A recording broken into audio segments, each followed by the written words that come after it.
Gabin, c'est le nom de théâtre du père de Jean. Georges Moncorgé, dit Joseph Gabin, a abandonné son métier de charron pour devenir artiste de musical. Il est tombé amoureux d'Hélène, une petite chanteuse, qui est la fille d'un marchand de frites. Ils ont 7 enfants. Le dernier est né au mois de mai 1904. Il s'appelle Jean. Jean Gabin. Le père Gabin aimerait qu'il devienne artiste comme lui. Mais le rêve de Jean, c'est de devenir chauffeur, mécanicien d'une locomotive.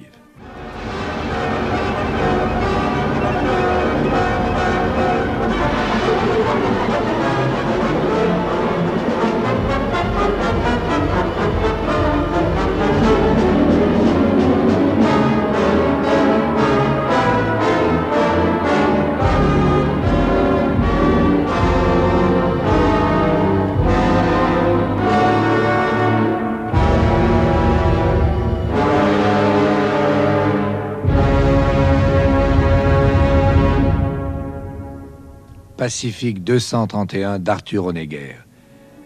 En attendant de pouvoir entrer au chemin de fer, Jean Gabin trouve une place de grouillot à l'électricité de France. Commence alors une période de sa vie où il exerce 36 métiers. On le retrouve à la gare de la Chapelle en train de porter des seaux de ciment aux ouvriers. Il améliore sa situation en devenant magasinier aux automobiles de Drancy. Rien de tout cela ne lui promet un métier intéressant. Alors, Jean Gabin finit par écouter son père. J'ai commencé tout à fait par hasard. C'est mon père qui, lui, déjà était comédien. Enfin, il avait débuté au Cafcons. Ensuite, il a joué l'opérette, tout ça. Et juste avant mon service militaire, il m'a dit « Bon, fais ce truc-là, si ça te plaît, tu verras bien. » Vous savez, à 18 ans, on est un peu bébête, on sait pas ce qu'on veut faire. Hein. Surtout moi. À la fin de 1923, le jeune Gabin vient de se faire chasser des Folies Bergères pour être tombé sur la scène en plein spectacle, car il suivait des yeux une danseuse nue. Jean trouve un nouvel emploi au Théâtre des Bouffes parisiens. Là, il joue le rôle d'un barman au premier acte d'une comédie musicale, La Dame en décolleté. Gaby Bassé, débutante à l'époque, se rappelle très bien le premier rôle de Gabin aux Bouffes parisiens. J'étais danseuse, moi, et je travaillais dans un musical qui s'appelle La Gaîté Rochechouart. Je dansais là, et un jour, une de mes copines, qui était danseuse aussi, me dit « Tiens, si tu veux, j'ai 2 places pour aller au Bouffes parisien. Veux-tu venir avec moi ?» Bien sûr. Je suis allée avec elle au Bouffes parisien. On était placés dans une loge, près de la scène, et puis on jouait une pièce qui s'appelait La Dame en décolleté. Et alors, je voyais un garçon sur scène qui était derrière un bar, il avait un tout petit rôle. Puis il regardait toujours de notre côté. Et je dis à ma copine, mais tu le connais ce gars-là, il regarde tout le temps là. Elle me dit, non, je le connais pas. Oh, bah, je dis moi non plus. Enfin bon, on reste là, on voit la pièce, et à la fin, ma petite amie me dit, bah, tu sais, on va aller remercier mon copain là qui m'a donné les places. Alors on est allé dans la loge du copain, et il s'habillait justement avec cet acteur qui était en scène et qui regardait tout le temps de notre côté. Et on me dit, ben voilà, je vous présente un copain, Jean Gabin. Et Jean Gabin me regarde puis me dit, eh bien pendant tout le temps que j'étais sur scène, je n'ai pas arrêté de regarder de votre côté parce que j'étais fascinée par vos beaux yeux bleus. Alors je me suis mis à rougir comme une cerise, et puis on a rigolé bien sûr, et il nous a dit, ben maintenant on va aller prendre un verre. Et on est allé prendre un verre ensemble, voilà, et ça a commencé comme ça. Et puis on s'est fréquentés, on ne s'est plus quittés à partir de ce moment-là. On s'est vus souvent, lui il habitait chez son père, moi j'habitais chez une copine, et puis bien sûr on s'est aimés follement, parce que vraiment ça a été coup de foudre, et on s'est aimés terriblement. Hein. Alors un jour il me dit, ben c'est pas tout ça, qu'est-ce qu'on fait, on va rester ensemble quoi. Moi, je vais quitter mon papa, puis tu vas quitter ta copine, et puis on va habiter ensemble. Et Marie-Louise Bassé, dite Gaby Bassé, épouse le 26 février 1925 Jean Alexis Gabin Moncorgé, dit Jean Gabin. Mais voilà, c'est qu'on n'avait pas beaucoup d'argent. Alors, il fallait chercher un hôtel pas cher. On en a trouvé un rue Clignancourt. Oh, cet hôtel, j'y suis passée dernièrement. Je ne peux pas croire qu'on habitait dans un hôtel pareil. C'était un tout petit hôtel. On avait une toute petite chambre avec des meubles, mais des meubles anciens, des vieux meubles de rien du tout. Il n'y avait pas l'eau courante. On avait un broc et une cuvette, c'est tout. Et on avait une petite lampe à alcool pour faire chauffer notre petit déjeuner le matin. c'est que on pouvait pas aller ailleurs. Enfin bon, on travaillait tous les deux. Vous savez, je m'efforçais d'essayer de gagner ma croûte surtout. Ça c'était important. Moi, je m'occupais pas du moment que j'avais 8 jours à faire là, 10 jours à faire là, avec mon petit tour de chant ou avec j'étais bien content parce que c'était la croûte assurée pour un mois ou pour un mois et demi, ou pour 2 mois, quoi. Mais alors, les fins de mois duraient 20 jours, hein. Qu'est-ce qu'on a mangé comme œuf dur? Les premiers temps, on allait au restaurant, bien sûr, mais dans des petits restaurants à 3 francs, hein. C'était pas très cher. Et puis alors, le vin du mois, comme on n'avait plus de sous, on achetait des œufs, on faisait des œufs durs, ou alors on mangeait un café crème qu'on se partageait, voilà. Mais on rigolait, car il était très drôle à ce moment-là. Il rigolait tout le temps, et moi aussi, on s'en foutait de pas avoir de pognon. J'ai une petite gosse extra, elle est conduite à perca, élastique, vraiment fantastique. Elle se met la tête sous les pieds et les doigts de pied dans le nez. Brusquement, au plumard, elle fait le grand écart. Elle se met en bride à bouffer la chenille. Tout à coup, les jambes à son cou. Elle s'enroule, se met en boule et se grignote les genoux. La môme caoutchouc, avec elle, ce qu'on peut faire, oh c'est fou. Elle vous prend et toc. On n'est plus qu'une loque. Oh, c'est pas du toc. Elle vous disloque la môme caoutchouc. C'est un lot, c'est un drôle de petit bout. On la cherche en dessus et on la trouve en dessous. La môme caoutchouc. La môme caoutchouc, un grand succès de Gabin au Music Hall.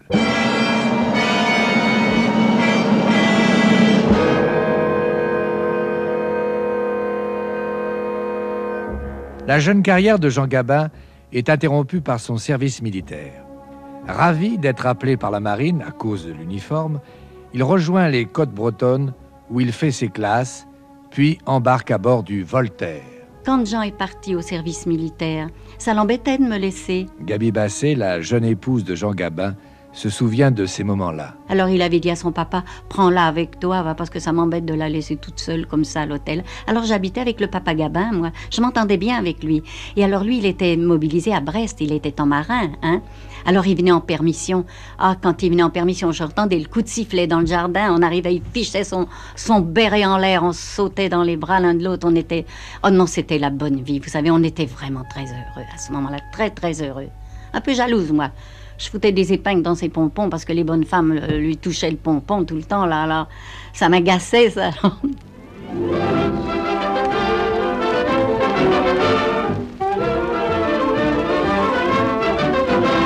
Fin 1925, Jean Gabin est démobilisé. Sans emploi, sans argent, il repart à zéro. Au théâtre, tout le monde l'a oublié.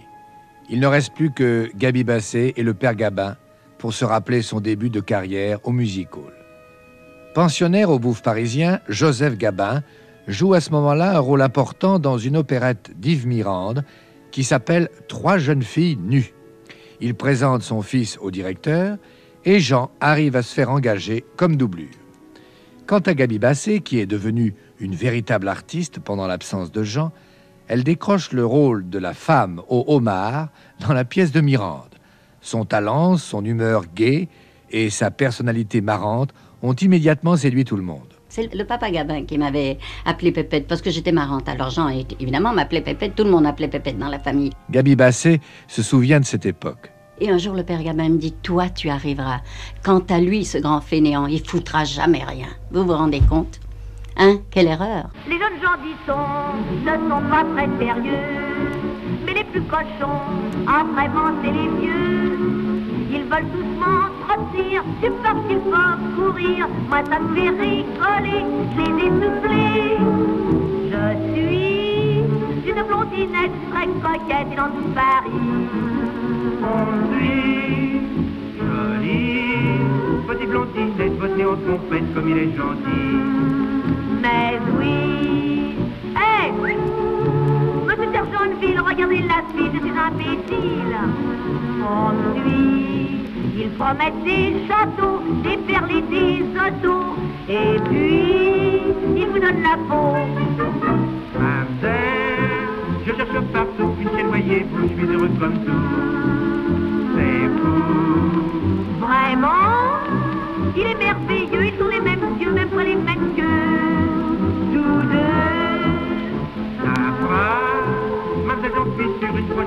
sûr qu'il y aura de l'allure. C'est sûr, avec votre chienne, je veux bien. Ma chienne, mais c'est un chien. Alors, il n'y aura pas moyen. Très bien. Miss Tinguette, à ce moment-là, demandait un jeune premier. Gaby Basset. Et alors je lui disais toujours, mais va donc auditionner chez la Miss, va auditionner. Il voulait jamais y aller. Oh, il dit non, je veux pas y aller, je veux pas y aller. Finalement, il y est allé, auditionner, et elle l'a engagé. Il a joué au musical avec elle. Je l'ai connu au Moulin Rouge. Il était dans une revue avec Miss Tinguette. Une rencontre très importante, Micheline Bonnet, qui sera l'habilleuse confidente de Jean Gabin pendant plus de 40 ans. C'était pas Gabin la grande vedette d'après. Et j'ai vu ce garçon-là qui était sympathique parce qu'il parlait la même langue que moi, comprenez, c'était un Parisien de la rue Custine. Et moi, je demeurais rue Custine, il était Montmartre 3, il est allé à l'école rue Clignancourt. Alors vous pensez, on s'est retrouvés tout de suite, hop, ça a accroché, comprenez, on parlait la même langue.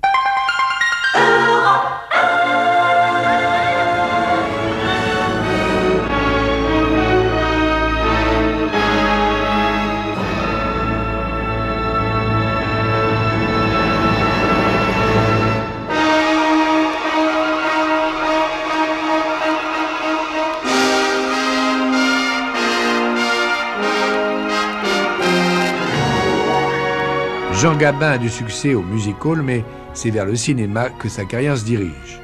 Les producteurs s'intéressent à lui et il n'arrête plus de tourner.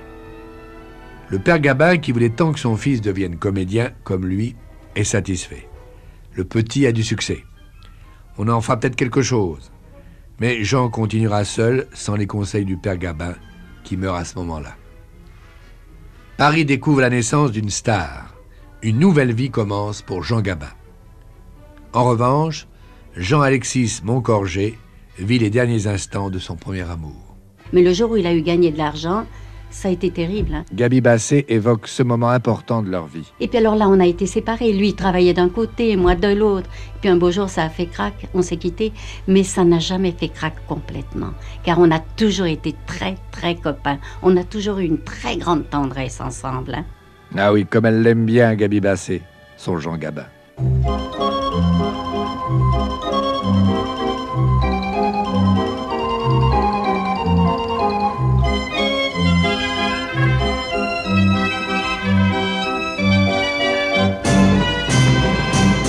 Nous sommes en 1933. Jean Gabin a 29 ans. En 2 ans, il vient de tourner 11 films. C'est déjà une petite vedette très entourée par les femmes et les producteurs. Aujourd'hui, le téléphone sonne chez Gabin. Un metteur en scène lui demande de faire ce qu'il déteste le plus, assister à un cocktail. Malgré lui, il se résigne à faire un effort pour ne pas compromettre sa carrière et celle de son dernier film qui doit être présenté au cours de la soirée.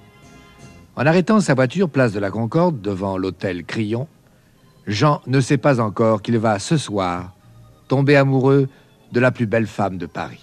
Doriane a été une des plus belles femmes de Paris. Elle était au Casino de Paris. Un grand ami des Gabins, Tino Rossi. C'était une rousse très grande, très belle, mais c'était une lionne. Et alors Jean a toujours été un peu, vous savez, c'était le dur sentimental, Jean. Doriane le terrorisait un peu, vous voyez.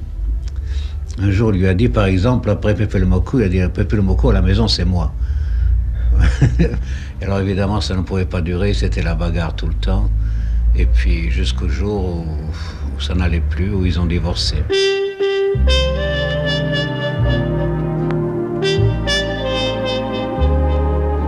Côté vie professionnelle, tout va bien. Jean Gabin tourne film sur film avec les grands acteurs de l'époque et ceux qui deviendront les stars du cinéma français. Il n'a plus besoin d'imiter Maurice Chevalier pour s'imposer. Désormais, sur n'importe quel plateau, son accent de titi parisien est respecté et ses colères commencent à devenir célèbres. C'était dans La Belle Marinière où je l'ai vu piquer une crise terrible. Madeleine Renaud qui a tourné plusieurs films avec Gabin. Et nous avions tourné toute la journée et nous répétions et nous tournions. Et puis tout d'un coup, à 11h30, le metteur en scène nous dit, ben voilà Madeleine Renaud, il faut que vous alliez refaire votre maquillage et vous recoiffer parce qu'on va continuer, c'est pas fini, je veux continuer plus loin. Alors j'ai vu mon Gabin piquer une colère, parce qu'on demandait à une femme de recommencer un maquillage à 11h du soir, elle est là depuis 8h du matin. Et il a envoyé un coup de pied dans le décor. Il a piqué sa colère, quoi. Et alors, bon, ça s'est bien passé, mais on a arrêté le travail tout de même. Et on l'a repris le lendemain. Mais voilà un coup de Trafalgar de mon Gabin.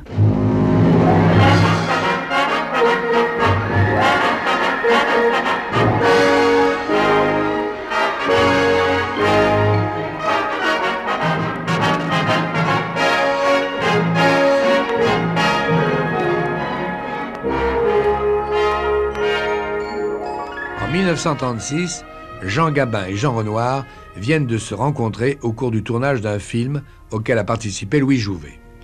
Il s'agit des Bas-fonds. Leur entente a été merveilleuse et Renoir, qui avec Charles Spack a une bonne idée de scénario en tête, rappelle Gabin. Il lui fait lire une histoire de soldats en captivité. C'est La Grande Illusion. Jean Gabin m'a parlé de l'ambiance extraordinaire qui a régné pendant tout le temps du tournage de La Grande Illusion. Il m'a raconté qu'ils travaillaient beaucoup ensemble. Quand ils ont tourné les extérieurs dans l'est de la France, ils étaient dans une caserne et ils faisaient des fêtes presque tous les soirs. Le petit vin blanc de la Moselle coulait à flot et ils s'amusaient comme des fous. Toute la bande avec Carrette, Dalliot, Renoir, von Stroheim, menée par Gabin qui était célibataire à ce moment-là. Et puis il y avait à part, dans leur chambre, Yvonne Printemps et Pierre Freinet qui roucoulaient, très amoureux l'un de l'autre. Chacun son point de vue. Oui.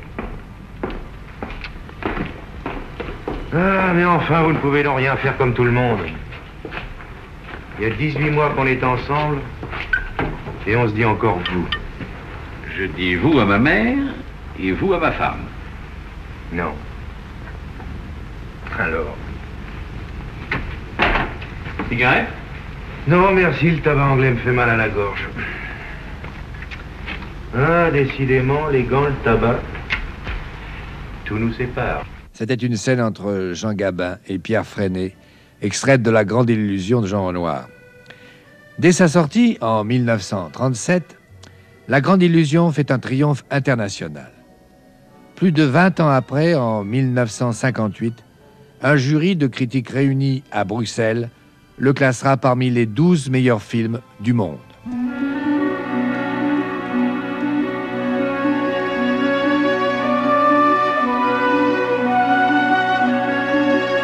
Toujours en 1937, Jean Gabin tourne Gueule d'amour, un très beau film de Jean Grémillon.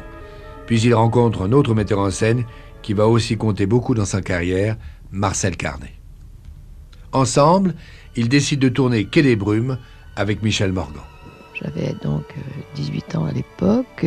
Je le rencontrais pour voir si je convenais au personnage de Nelly dans le Quai des Brumes. Michel Morgan se souvient de son premier rendez-vous avec Jean Gabin.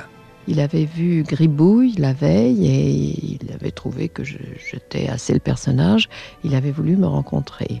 J'avais donc vu Jean pour la première fois, qui était d'une très grande élégance. Il avait toujours un œillet ou un bleuet à la boutonnière. Vous savez, très chic anglais. Il s'habillait très bien. Il avait beaucoup d'élégance. Et puis, j'avais été frappée par l'œil bleu, cet œil bleu qu'il avait, enfin ses yeux bleus, avec des cils très blonds et très fournis. Tellement contents de leur film, Carné et Gabin signent un nouveau contrat pour retravailler ensemble. Un jeune auteur, Jacques Viaud, leur apporte un scénario qui a l'originalité pour l'époque de se dérouler avec des retours en arrière. Le film s'appelle Le jour se lève et pour le rôle principal féminin, ils choisissent Arletty. Tous les deux, nous avions certainement un sentiment. Arletty parle de son amitié avec Jean Gabin. Lui était bien plus jeune que moi, je pense qu'il avait une dizaine d'années de moins que moi, Gabin, je pense, oui. Et puis alors voilà, on s'est connus comme ça. Et puis ça a matché, comme s'il avait été, malgré ses 10 ans de moins, un gosse de puteau. Voyez, on se retrouvait en pays connu.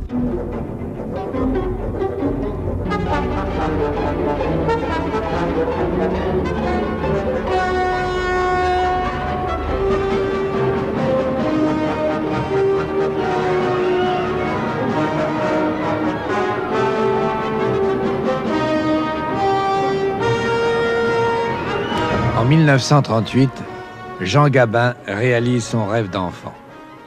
Il conduit une locomotive pour les besoins d'un film, La Bête humaine. Jean Renoir est le metteur en scène et Julien Carrette, son principal partenaire. Pourtant, je bois pas, même pas un petit verre d'eau de vie. Quand je bois de l'alcool, ça me rend fou. Je finis par croire que je paye pour les autres, que pour les pères, les grands-pères qui ont bu, des générations et des générations d'ivrognes qui m'ont pourri le sang. C'est eux qui m'ont donné cette sauvagerie, va. Le film emporte un énorme succès. Jean Gabin est consacré une nouvelle fois la star du cinéma français. Il est l'acteur le mieux payé. Pour le film qu'il entreprend la même année avec Jean Grémillon, les producteurs lui offrent un cachet presque 2 fois supérieur à celui du grand Rému. Oh, coquin de sort!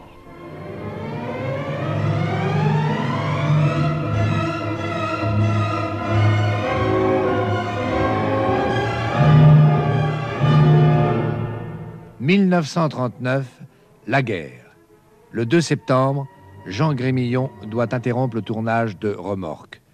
Jean Gabin redevient le fusilier marin Jean-Alexis Gabin-Moncorgé et reprend la direction de son corps d'armée. Il a été mobilisé à Cherbourg parce qu'il était marin, quartier-maître. Micheline Bonnet raconte les années 39-40 de Jean Gabin. J'avais une grande amitié pour Gabin. L'amitié était venue dans toutes ces années, parce que ça faisait déjà 10 ans. Je le considérais un peu comme un frère. Les sentiments que nous avions l'un pour l'autre, c'était assez curieux, mais pas équivoque. Ça pouvait pas être équivoque, c'était pas possible. Alors là, c'est sa période vraiment malheureuse. Il a obtenu une permission pour finir Remorque. Et c'est au mois de mai, il est arrivé quelque chose, c'est-à-dire que les Allemands sont arrivés à Paris. Et lui est descendu dans le Midi, puis de là, les Allemands voulaient le faire remonter sur Paris. Il n'a pas voulu, mais ça tout le monde le sait, ça a été dit noir sur blanc. Et il est parti, il avait un vague contrat pour RKO en Amérique. On a dit qu'il était parti retrouver Michel Morgan, mais c'est pas vrai. C'est pas vrai, je ne mettrai pas ma main dans le feu quand même. T'as de beaux yeux, tu sais.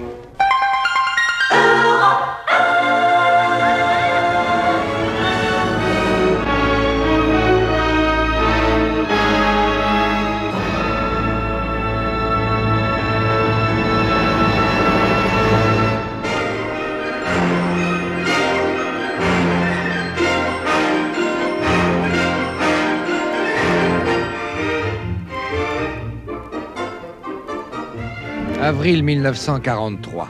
Jean Gabin est à Hollywood. Il vient de tourner 2 films qu'il n'aime pas. Sa vie lui semble vide dans la cité des stars. Et lorsqu'il se retrouve chez lui, devant un bon pot-au-feu que vient de lui faire Marlène Dietrich, il pense à l'Europe en guerre, à la France occupée, à Paris sous la botte. Il se sent un peu français d'opérette par rapport à ceux qui se battent et qui meurent pour libérer ces chers bords de la Marne. Alors, pour rester ce qu'il appelle un homme, il décide de s'engager.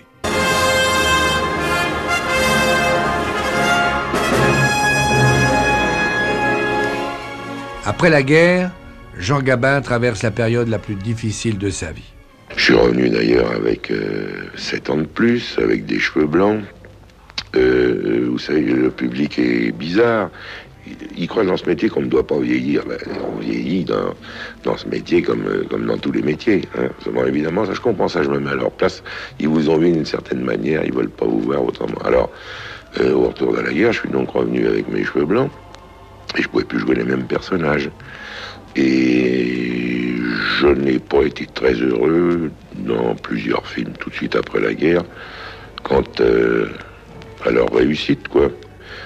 Pour moi, ça a été un coup assez dur. La guerre a été un coup assez dur. Quand même, si j'ose dire, j'ai perdu mes plus belles années. Parce que j'étais en pleine forme à ce moment-là. Et j'en avais au moins pour 4 ou 5 ans à pouvoir bien me défendre. Bon, la guerre est arrivée. Ben, il a fallu recommencer après. Il n'y avait plus de Gabin. Autant Gabin, avant la guerre, disait « Je veux le photographe, je veux la maquilleuse, je veux tel opérateur. » Et tout d'un coup, il n'y avait plus rien. Micheline Bonnet, l'habilleuse confidente de Jean Gabin pendant 40 ans. Il n'était même plus question à sa production qu'il dise « Je veux une habilleuse pour moi ».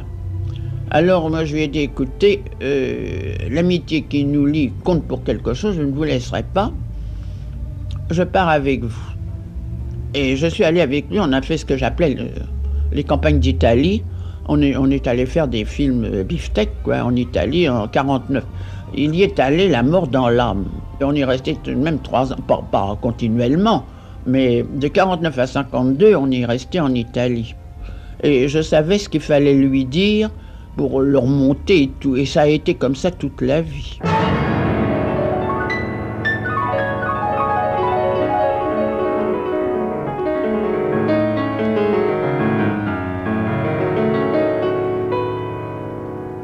Pour Jean Gabin, 1949 est une année importante.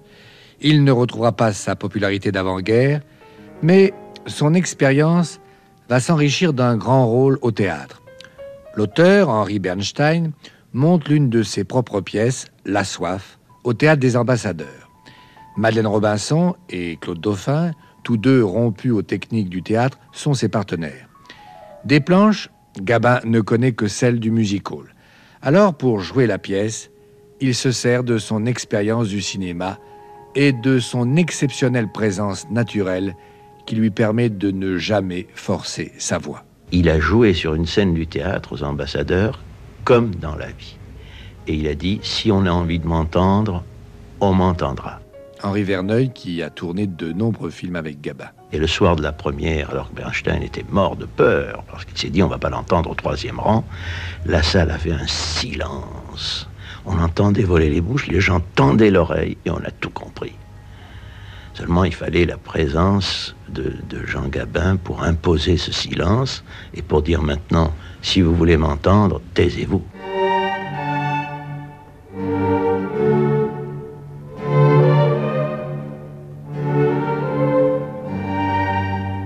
La pièce est accueillie très favorablement par les critiques et Jean Gabin remporte un gros succès d'estime.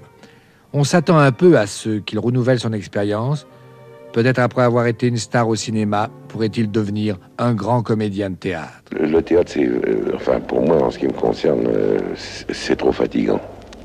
C'est trop fatigant parce qu'on est obligé d'aller jouer tous les soirs et puis alors il n'y a plus de vie possible quand même. Au cinéma, on travaille évidemment à des heures assez fantaisistes puisqu'on fait midi, 7h30, enfin qu'il faut être au studio environ vers 11h15, 11h30 et qu'on rentre chez soi le soir vers 9h.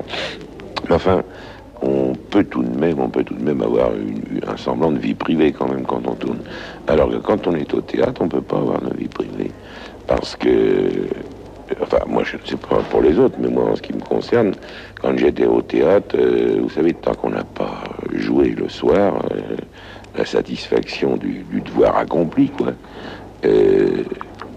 Moi qui suis terriblement nerveux, je ne pouvais pas déjeuner, je ne dînais pas, et je ne mangeais qu'à 1h du matin. Puis alors je mangeais beaucoup trop, puis je ne dormais pas. Et alors le lendemain, c'était pareil. Puis il y a les matinées, vous savez, quand il commence à faire beau temps, qu'il fait beau, puis qu'on voit tous les gens se balader, puis qu'on est obligé d'aller pointer, c'est pas drôle. Hein. Et tous les soirs, recommencer la même chose, c'est fatigant. Moi, je trouve ça terriblement fatigant.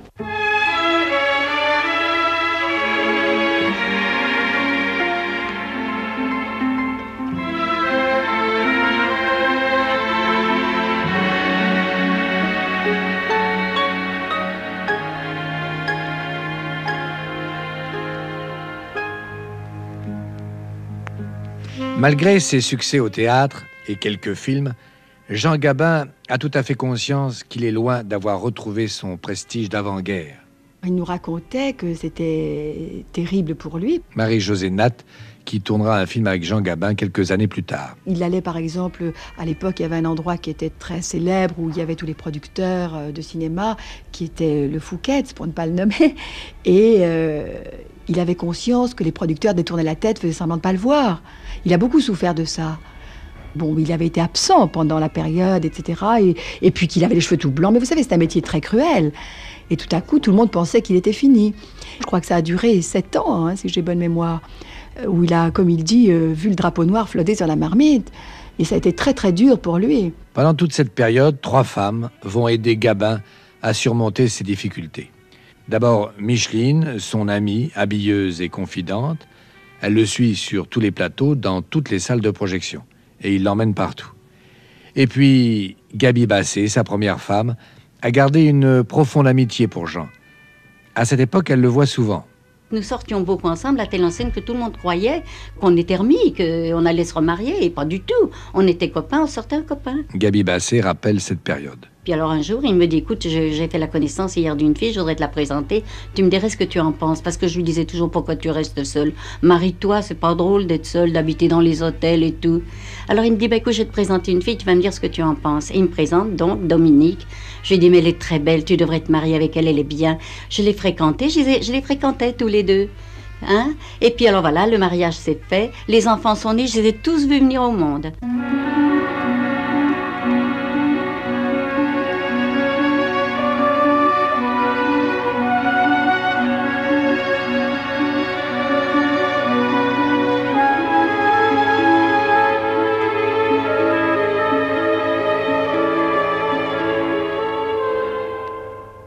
Le 28 mars 1949, à la mairie du 16e arrondissement de Paris, Jean-Alexis Gabin Moncorgé vient d'épouser Christiane Fournier, dite Dominique, mannequin chez Lanvin. Gabin était plutôt un dragueur, hein.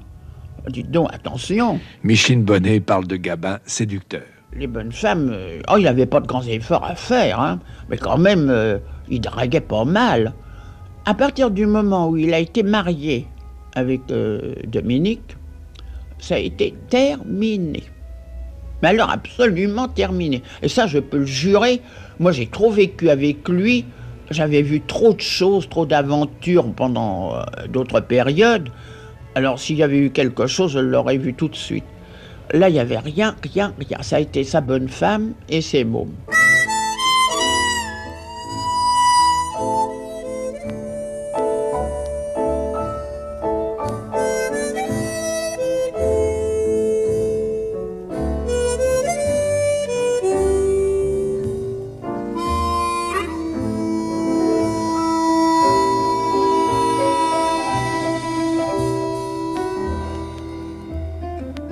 Comme disait Michel Audiard, le drapeau noir flotte sur la marmite chez les Gabin. Il faudra encore attendre quelques films et que Jacques Becker décide de réaliser une histoire de truand tirée d'un roman d'Albert Simonin pour que la chance tourne. En 1953, sort sur les écrans parisiens un film qui étonne le public et fait de Gabin à nouveau un acteur de premier plan. Jacques Becker vient de mettre en scène « Touchez pas au Grisby ». Et voyez comme c'est drôle encore l'histoire de Gabin pour le Grisby. Micheline Bonnet rappelle ce moment important dans la carrière de Gabin. Le rôle n'était pas écrit pour Gabin. Je vais vous étonner, mais le rôle était écrit pour François Perrier. Écoutez, avouez quand même que c'est curieux quand on se rappelle le Grisby. Comment peut-on penser que le rôle était écrit pour François Perrier plutôt que pour Gabin? On ne comprend pas, comprenez. Et pourquoi Perrier ne l'a pas fait, ça j'en sais rien du tout. Et c'est là que Becker a pris Gabin. Et là, ça a été le grand départ. Touchez pas au Grisby remet Jean Gabin sur un piédestal, mais le mythe change. Le truand arrivé, le flic imbattable, le bourgeois prospère vont remplacer le jeune premier fatal du Front populaire.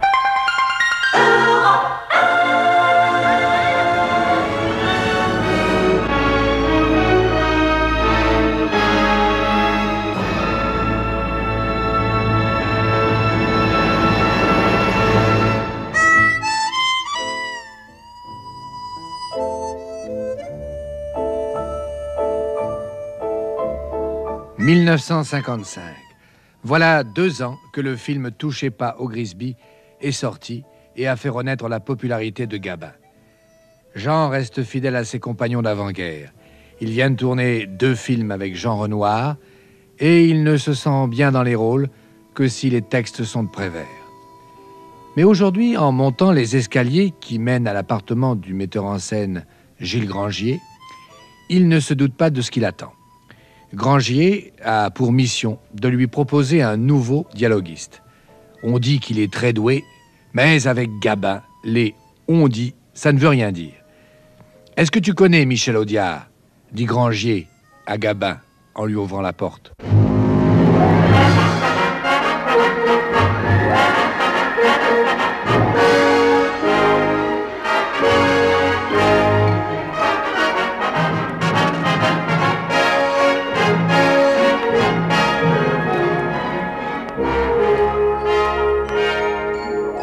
Michel Audiard, ce n'est pas un inconnu.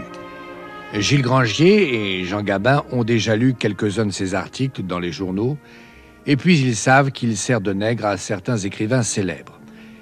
Mais pour Gabin, ce n'est pas une raison pour abandonner Prévert. Prévert vit maintenant dans le Midi et préfère s'intéresser aux livres pour enfants. Et puis Gasoil, le film que prépare Grangier, est un policier. Ce n'est pas vraiment l'univers de Prévert. Alors, pour Audiard, t'es d'accord ? Demande Grangier à Gabin. L'acteur fait la moue. Mais tu sais, avant que tu répondes, il faut que je te dise une chose.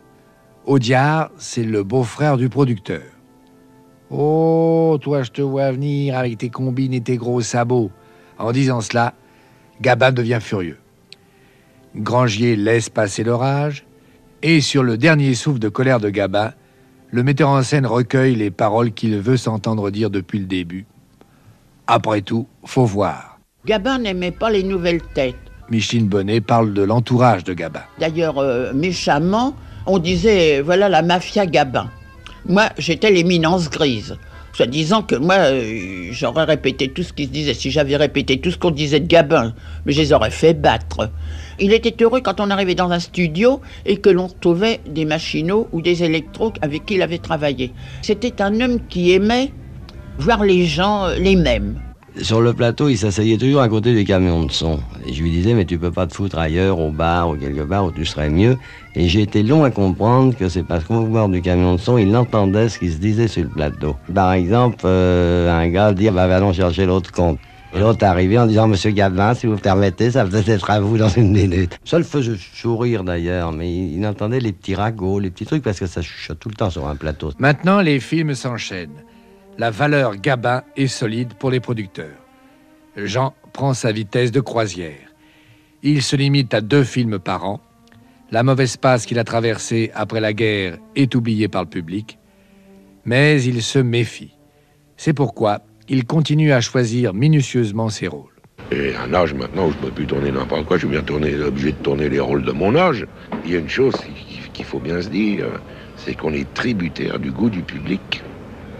Parce qu'on fait du film pour le public, on fait pas des films pour soi. Si avec moi je tournerais plus de truands, je tournerais plus de poulets, je tournerais plus de... les gens aiment ça, on dit, ah bah il faut. Bon, bah allons-y, quoi. Bah puis si on se trompe, qu'est-ce que vous voulez faire, hein? Je vais vous dire une chose, est-ce que vous croyez que les gens politiques ne se trompent pas, eux, hein? Entre nous. Et eux, ils ont le droit de se tromper. Et on ne leur dit jamais rien. Bon, alors nous, on a bien le droit de se tromper une fois de temps en temps quand même.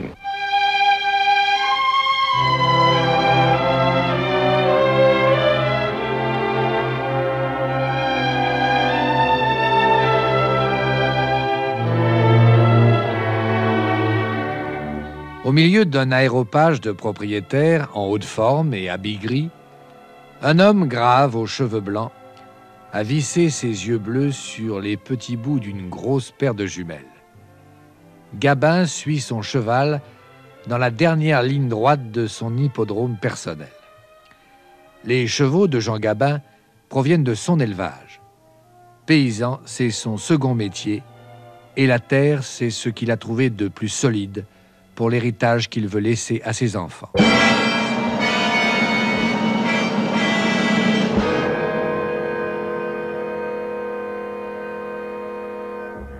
Mais là où Gabin réussit encore le mieux, c'est dans son premier métier, c'est-à-dire lorsqu'il se retrouve tout seul sur un plateau, sous les projecteurs, face aux caméras.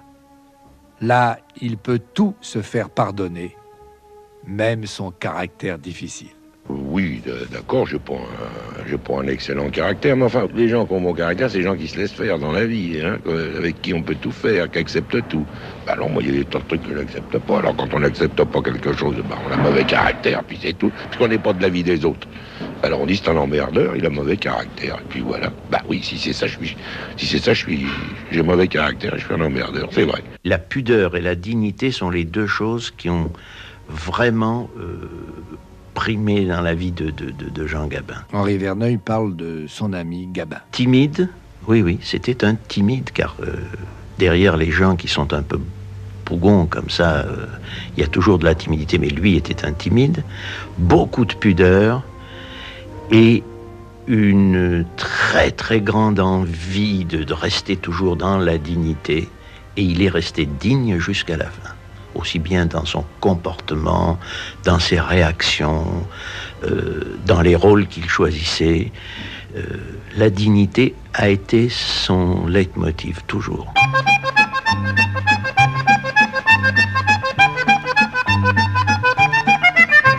De l'ouvrier au président, Jean Gabin a joué une très grande variété de rôles. Les seuls emplois qu'il a toujours refusés sont ceux de militaire et d'ecclésiastique. Pour son dernier film, il portera quand même une soutane, mais pour interpréter le rôle d'un gangster. Ce sera dans le film de Jean Giraud, L'année sainte. Sa carrière exceptionnelle lui vaut d'être reconnu par l'ensemble de la profession et par le public comme la plus grande vedette du cinéma français. Plusieurs de ses films ont obtenu des prix importants et récemment, au cours du Festival de Berlin, le jury lui a décerné avec Simone Signoret le prix d'interprétation pour l'admirable film de Pierre Granier de Fer, Le Chat. Greffier. Oh, ben là, mon pépère. Bon, qu'est-ce qu'il y a dans mon pépère? Bon, qu'est-ce qu'il y a? Qu'est-ce qui s'est passé, pas dire donc? Qu'est-ce que tu lui as fait, toi? Rien. Mon père, il a le cœur qui bat. Pauvre petite bête. D'abord, qu'est-ce que tu fous dans le noir? Bah, je regardais ce que la pauvre petite bête a fait. J'ai rien touché pour toi. Tu te fous de moi, non? Je te préviens que si tu l'emmerdes, t'auras affaire à moi. D'abord, j'en veux un, moi aussi. À quoi? L'animal. Toi, t'as lui. Moi, j'ai rien. Je peux plus rester sans rien. Alors, je veux une bête à moi. Eh ben, t'as qu'à acheter un perroquet, comme ça vous parlerez ensemble et tu me foutras la paix. Salaud. C'était un extrait du film Le Chat, dialogué par Pascal Jardin.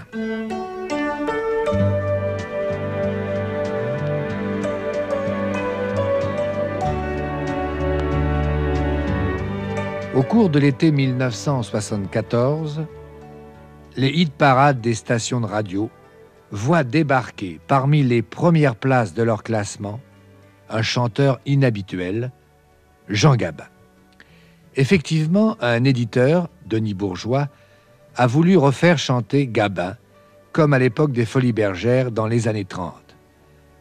Mais il ne s'agit pas d'interpréter un vieux succès.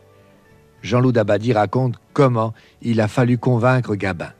Alors l'éditeur le talonnait, lui téléphonait. Alors, monsieur Gabin, quand est-ce qu'on peut retenir la séance d'enregistrement? Alors, il avait fait remettre les séances. Il était malade. Il ne pouvait pas arriver à retenir les paroles, mais il ne voulait pas les lire non plus. Et puis, tout d'un coup, un jour, il y avait un studio retenu rue Washington.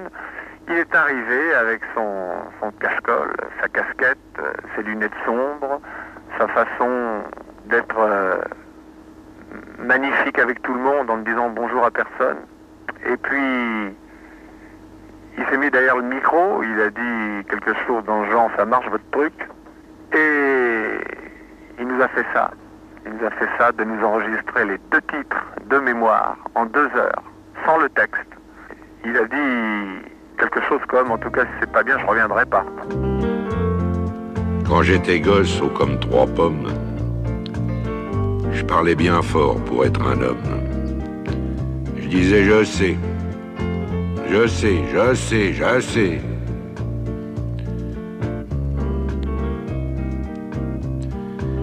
C'était le début, c'était le printemps. Mais quand j'ai eu mes 18 ans, j'ai dit je sais. Ça y est, cette fois je sais.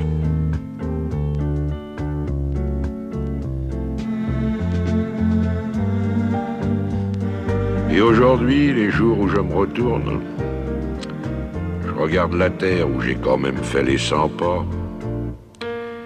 Et je ne sais toujours pas comment elle tourne.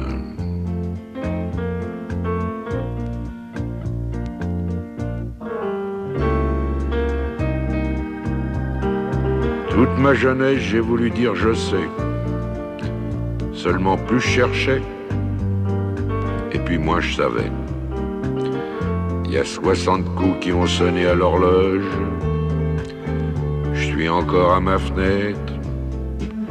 Je regarde et je m'interroge.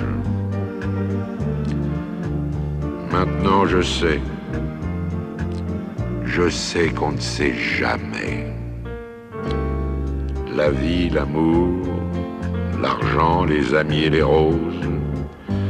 On ne sait jamais le bruit ni la couleur des choses.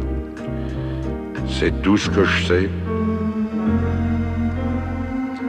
Mais ça, je le sais. Bye bye.